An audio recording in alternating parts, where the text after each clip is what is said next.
জানি না কেন আমার শ্বশুর রোজ রাতে আমার নন্দের ঘরে যেত। এর কারণ জানার জন্য একদিন আমি রাতে লুকিয়ে লুকিয়ে আমার নন্দের ঘরে যাই।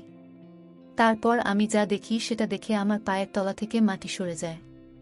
দরজার বাইরে দাঁড়িয়ে আমার গায়ের লোম খাড়া হয়ে যায়। আমি বাইরে দাঁড়িয়ে দাঁড়িয়ে দেখি আমার শ্বশুর আমার নন্দের সাথে।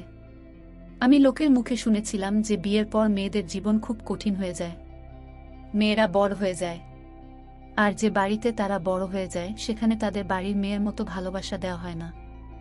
তবে এই ব্যাপারে আমি খুব ভাগ্যবতী ছিলাম। আমি খুব ভালো শ্বশুরবাড়ি পেয়েছিলাম।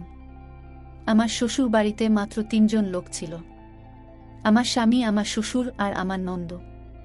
আমার শ্বশুরমশাই খুব ভালো ছিলেন। তিনি খুব নরম মেজাজে ছিলেন। উনি খুব কম কথা বলতেন, আর যখনই কথা বলতেন খুব আস্তে আস্তে কথা বলতেন। ওনাকে আমি কখনো জোরে কথা বলতে শুনিনি। আজ আমি তাড়াতাড়ি রান্নাবান্না সব শেষ করে আমার স্বামীর বাড়ি ফেরার অপেক্ষায় বসেছিলাম। হঠাৎ খুব জোরে বৃষ্টি শুরু হয়। আমার চিন্তা হতে থাকে যে আমার স্বামী ঠিকমতো বাড়ি আসতে পারবে কিনা। তখন খুব জোরে বিদ্যুৎ চমকাচ্ছিল। আমার বিদ্যুৎ চমকানো খুব ভয় লাগে। আমার বিয়ের পর এই প্রথম এত জোরে বৃষ্টি আর বিদ্যুৎ চমকায়। আমি ভেবেছিলাম যে বিয়ের পর প্রথম যেদিন বৃষ্টি হবে সেদিন আমি আমার স্বামীর সাথে খুব এনজয় করব। কিন্তু তা আর হলো না। কিছুক্ষণ পর আমার স্বামী আমাকে ফোন করে জানায় যে রাস্তায় খুব জল জমে গেছে, তাই সে আজ রাতে বাড়ি ফিরতে পারবে না। আজ রাতটা সে তার অফিসেই কাটাবে। এটা শুনে আমি একটু ঘাবড়ে যাই। আমি গিয়ে আমার শ্বশুরমশাইকে জানাই যে শফিক আজ বাড়ি আসতে পারবে না। বাবা বললেন, কোনো ব্যাপার নয় বোমা, তুমি নিজের ঘরে গিয়ে শুয়ে পড়ো। আমি আমার ঘরে চলে আসি, কিন্তু একা একা ঘরে আমার খুব ভয় করছিল। বাইরে জুড়ে জুড়ে বিদ্যুৎ চমকাচ্ছিল। আমি ঘরের এক কোণায় জড়সড় হয়ে বসেছিলাম। বিদ্যুতের আওয়াজে আমার খুব ভয় লাগে। সারা রাত আমি এভাবে একা কি করে কাটাব? হঠাৎ আমার মাথায় একটা বুদ্ধি আসে। আমি ভাবি, আমি যদি আজ রাতটা আমার ননদ রিমা ঘরে গিয়ে কাটাই তাহলে কেমন হয়? ও তো তার ঘরে একা আছে। ভালোই হবে। আমরা দুজনে গল্প করতে করতে রাতটা কাটিয়ে ফেলব। এই ভেবে আমি আস্তে আস্তে ঘর থেকে বেরিয়ে আসি। আমার নন্দের ঘরটা গ্রাউন্ড ফ্লোরে ছিল, আর আমার ঘর ছিল ফার্স্ট ফ্লোরে। আমার শ্বশুরমশাইয়ের ঘরটাও নিচের তলায় ছিল, আর ফার্স্ট ফ্লোরে তখন আমি ছাড়া আর কেউ ছিল না। চারদিকটা খুব সুন্দর লাগছিল। ঝড় বৃষ্টির কারণে কারেন্টও চলে গেছিল, তাই ফ্লোরটা খুব অন্ধকার ছিল। আমি আস্তে আস্তে পা টিপে টিপে সিঁড়ি দিয়ে নিচে নামতে শুরু করলাম। আমার গায়ে কাটা দিচ্ছিল কোনো রকমে আমি সিঁড়ি ভেঙে গ্রাউন্ড ফ্লোরে এসে পৌঁছেছি। আর আমার নন্দের ঘরের দিকে চলে যায়। তার ঘরের দরজা ভেতর থেকে বন্ধ ছিল না, তাই আমি খুব সহজেই সেটা খুলে ফেলি আর ভেতরে ঢুকে পড়ি। ঘরের ভেতরে আমি যে দৃশ্যটা দেখি সেটা দেখে আমার চোখ কপালে উঠে যায়। প্রথমে আমার বিশ্বাস হয় না, মনে হয় আমি ঠিক দেখছি তো, কিন্তু এটাই বাস্তব। আমার ননদ ফুপিয়ে ফুপিয়ে কাঁদছিল। তার কান্নার আওয়াজ আমার কানে আসে। সে কাঁদতে কাঁদতে আমার শ্বশুরের হাত থেকে নিজেকে বাঁচানোর চেষ্টা করছিল। তখন আমার শ্বশুরকে দেখে আমার একটা পিশাচ মনে হচ্ছিল যে আমার নন্দের উপর অত্যাচার করছে। আমি ভাবি, একজন বাবা তার মেয়ের সাথে এমনটা কি করে করতে পারে? অনেক বছর হলো আমার শাশুড়ি মা মারা গেছেন, কে জানে আমার নদীর উপর কবে থেকেই অত্যাচার চলছে। আজ আমি বুঝতে পারি যে আমার ননদ কেন সবসময় চুপচাপ আর ভয়ে ভয়ে থাকে। আমার নাম শাইমা। 4 মাস হলো আমি বিয়ে করে এই বাড়িতে এসেছি। আমার স্বামী আমাকে একটা বিয়ে বাড়িতে দেখেছিল, আর আমাকে দেখে তার পছন্দ হয়ে যায়। তারপর সে বিয়ের প্রস্তাব নিয়ে আমার বাড়িতে আসে। আমার বাবা মা শফিকের ব্যাপারে খোঁজ খবর নিয়ে জানতে পারে যে তার একটা নিজস্ব ব্যবসা আছে, তার নিজের বাড়িও আছে, আর তার পরিবার খুব ছোট। আমার বাড়ির লোকেরা এই বিয়েতে রাজি হয়ে যায়। বিয়ের আগে আমরা অনেকবার ফোনে কথা বলি আর একে অপরকে জানার চেষ্টা করি। 1 মাসের মধ্যে আমাদের বিয়ে হয়ে যায়। বিয়ের আগে আমি লোকের মুখে শুনেছিলাম যে শ্বশুর বাড়িতে যদি একটা অবিবাহিত ননদ থাকে তাহলে সংসার করা আরো কঠিন হয়ে যায়, কারণ অন্যরা স্বামী আর শ্বশুরের খুব আদরের হয়, তাই তারা তার সব আবদার মেনে নেয়। কিন্তু লিমা অন্যদের মতো একেবারেই ছিল না। সে খুব চুপচাপ ছিল, আর দিনের বেশিরভাগ সময় নিজের ঘরে বসে থাকত। আমি যখন তাকে ডাকতাম তখন সে এসে আমাকে কাজে সাহায্য করে, আবার তার ঘরে চলে যেত। মাঝে মাঝে তো আমাকে তাকে খাবার জন্য বারংবার ডাকতে যেতে হতো। সে ঘর থেকে বের হতে চাইত না। আমার শ্বশুরমশাইও খুব খেয়াল রাখতেন। ও কখনো খাবার না খেতে চাইলে বাবা তাকে নিজের হাতে খাইয়ে দিতেন। কিন্তু আমার ননদ তার বাবার সাথে সবসময় খারাপ ব্যবহার করত। বাবা তার জন্য কিছু কিনে আনলে সে এমন ব্যবহার করত যেন মনে হতো যে বাবার থেকে সে কোনো জিনিস নিতে চায় না। সে বাবার সাথে সবসময় রেখে কথা বলতো। একদিন রাতে আমি শফিককে জিজ্ঞেস করি, তোমার বোন সারাদিন তার ঘরে বসে থাকে কেন? সে কারো সাথে কোনো কথা বলে না। শফিক বলেন, বরাবর এরকম ছিল না। মা মারা যাবার পর থেকেও এরকম হয়ে গেছে। আগেও সবার সাথে খুব ভালোভাবে মিশত, আজকালও নিজের মতো থাকতেই ভালোবাসে। তুমি ওর সাথে বেশি কথা বলতে যেও না। আমি ভেবে দেখি সেটাই ভালো হবে। এমনিতেই আমার ননদ আমার জন্য কোনো সমস্যা সৃষ্টি করত না। তার জন্য আমার শ্বশুরবাড়িতে কোনো অসুবিধা হয়নি। আমি বন্ধুদের মুখে শুনেছিলাম যে নন্দরা বদ্যিতে একদম পছন্দ করে না। তারা ভাবে অন্য বাড়ি থেকে এসে আমার বাড়িতে কেন হুকুম চালাবে। আমি শ্বশুরবাড়িতে আসার আগে এটাই ভেবেছিলাম যে লিমাকে নিয়ে আমার সমস্যা হতে পারে, কিন্তু এখানে এসে দেখি লিমাকে নিয়ে আমার কোনো সমস্যা নেই। সে নিজের মতো থাকে। আমি ঠিক করি যে আমি আর ওর সাথে নিজে থেকে কোনো কথা বলতে যাব না। আমি আমার মাকে লিমার ব্যাপারে বলি। মা বলে, তুই অনেক ভালো শ্বশুরবাড়ি পেয়েছিস, এটা তোর সৌভাগ্য। কারো ব্যাপারে বেশি মাথা ঘামাতে যাস না, নিজের স্বামীকে নিয়ে সুখে থাক। আমি ভেবে দেখি না, ঠিকই বলছে। তারপর থেকে আমি আর লিমাকে নিয়ে মাথা ঘামাতাম না। বিকেল হলেই আমি খাওয়া দাওয়া সেরে উপরে আমার ঘরে চলে যেতাম, আর আমি সারা রাত নিচে নামতাম না। বাড়ির মধ্যে আমার আর শফিকের একটা আলাদা দুনিয়া ছিল। আমরা একে অপরকে নিয়ে খুব সুখে ছিলাম, তাই আশেপাশে কি হচ্ছে সেটা আমাদের চোখে পড়েনি। একদিন আমার শ্বশুরমশাই বাইরে থেকে সবার জন্য খাবার কিনে আনেন। উনি নিজের হাতে মাকে খাওয়ানোর চেষ্টা করেন, কিন্তু সীমা রেগে বলে, আমি খাব না। বাবা জোর করে তাকে খাওয়াতে যান। আমি দূর থেকে বসে সব দেখছিলাম। হঠাৎ লিমা রেগে মেগে খাবার ছেড়ে নিজের ঘরে চলে যায়। বাবা লক্ষ্য করেন যে আমি সবটা দেখছি। বাবা আমাকে বলেন, আমার মেয়ে আমার উপর খুব রেগে আছে। ওরা আমার উপর খুব রাগ। ওর মনে হয় যে আমি যদি ওর মায়ের আরও ভালোভাবে চিকিৎসা করাতাম তাহলে ওর মা বেঁচে যেত। কিন্তু ওর মায়েরা যতটুকু ছিল, আমি তাকে সুস্থ করার অনেক চেষ্টা করেছিলাম। অনেক টাকা আমার খরচা হয়ে গেছিল, কিন্তু আমি তাকে বাঁচাতে পারিনি। ও চলে যাওয়ার পর আমিও খুব ভেঙে পড়েছিলাম। আমার মেয়ে আমার উপর রাগ দেখিয়ে তার মাকে হারানোর দুঃখ হয়। আমি বাবার চোখে জল দেখতে পাই, উনাকে দেখে আমার মায়া হয়। আমি বাবাকে বলি, আপনি চিন্তা করবেন না। বাবা সময়ের সাথে সাথে লিমা ঠিক বুঝতে পারবে যে এতে আপনার কিছু করার ছিল না। তারপর বাবা খাবারটা নীলিমার ঘরে চলে যান। আমি সবার জন্য রাতের খাবার তৈরি করি। রান্না সেরে আমি একবার ভাবি যে আমার ননদ আর বাবার সাথে বসে গল্প করি। তারপর ভাবি যে বাবা মেয়ের মাঝখানে আমার যাওয়াটা ঠিক হবে না। আমি নিজের ঘরে চলে যাই। তারপর থেকে এটা রোজকার রুটিন হয়ে যায়।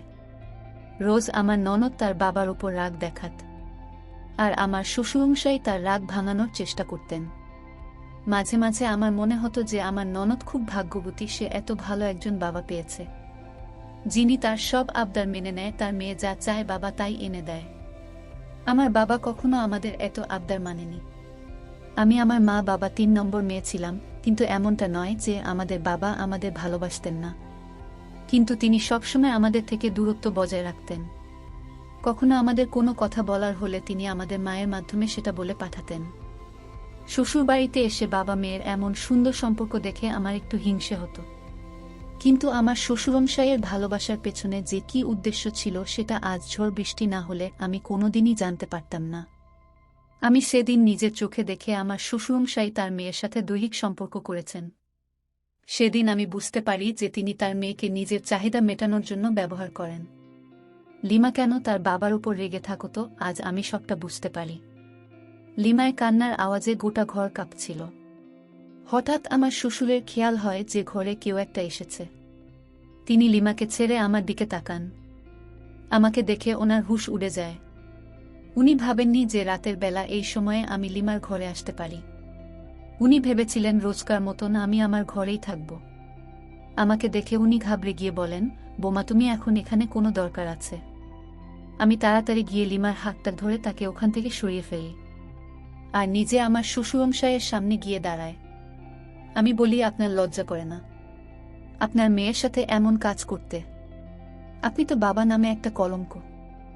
আপনার মতন বাবা যেন কোনো মেয়ে কখনো না পায়। লিমা যখন আমার পিছনে দাঁড়িয়ে দাঁড়িয়ে কাঁদছিল, আমার শ্বশুরমশাই বলেন, বোমা তোমার কোথাও ভুল হচ্ছে। লিমা নিশ্চয়ই আমার বিরুদ্ধে তোমার কান জানিয়েছে, তাই তুমি আমাকে ভুল বুঝছ। আমি বলি, আপনি তো খুব নির্লজ্জ মানুষ দেখছি। এত বড় পাপ করেও আপনি গলাবাজি করছেন। আমি সবটা নিজের চোখে দেখেছি। আপনি এক্ষুনি ঘর থেকে বেরিয়ে যান, নইলে আমি পুলিশকে ফোন করব। পুলিশের কথা শুনে তিনি একটু ভয় পান না, চুপচাপ ঘর থেকে বেরিয়ে যান। উনি ঘর থেকে চলে যাওয়ার পর আমি গিয়ে ঘরের দরজা বন্ধ করে দিই। তারপর আমি এসে লিমাকে জড়িয়ে ধরি। লিমা আমার বুকে মাথা রেখে খুব কাঁদে। এতদিন ওর উপর অনেক অত্যাচার হয়েছে, এটা ওর কষ্টের কান্না। আমি ওকে কিছুক্ষণ কাটতে দিই।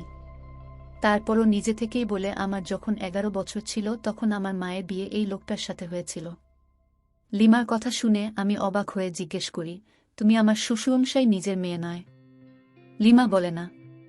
আমার নিজের বাবা বিয়ের কয়েক বছর পর আমার মাকে ডিভোর্স দিয়ে দেয় আর আমাকে ও আমার মায়ের দায়িত্বে রেখে চলে যায়। আমার মা আমার দায়িত্ব নিতে চায়নি। মা ভেবেছিল যে একা হাতে আমাকে বড় করা খুব কঠিন হবে।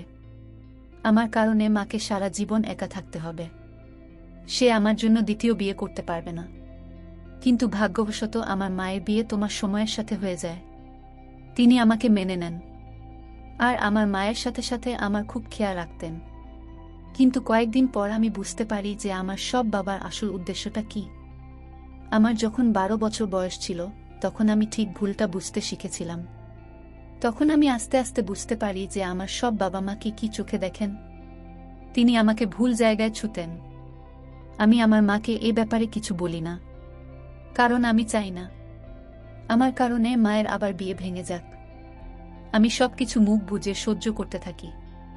মাঝে মাঝে তোমার শ্বশুরমশাই জোর করে আমাকে ওনাদের ঘরে শুতে বাধ্য করতেন, আর যখন আমার মা ঘুমিয়ে পড়ত তখন তিনি আমার কাছে আসতেন আর আমার ঘনিষ্ঠ হওয়ার চেষ্টা করতেন।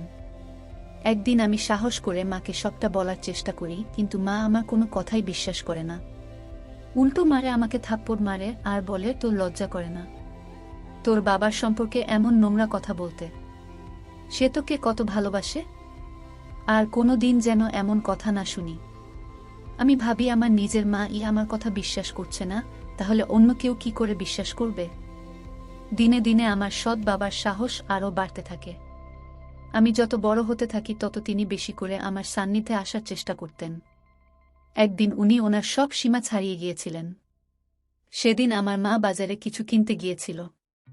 মা বাড়ি ফিরে এসে নিজের চোখে সব দেখে ফেলে।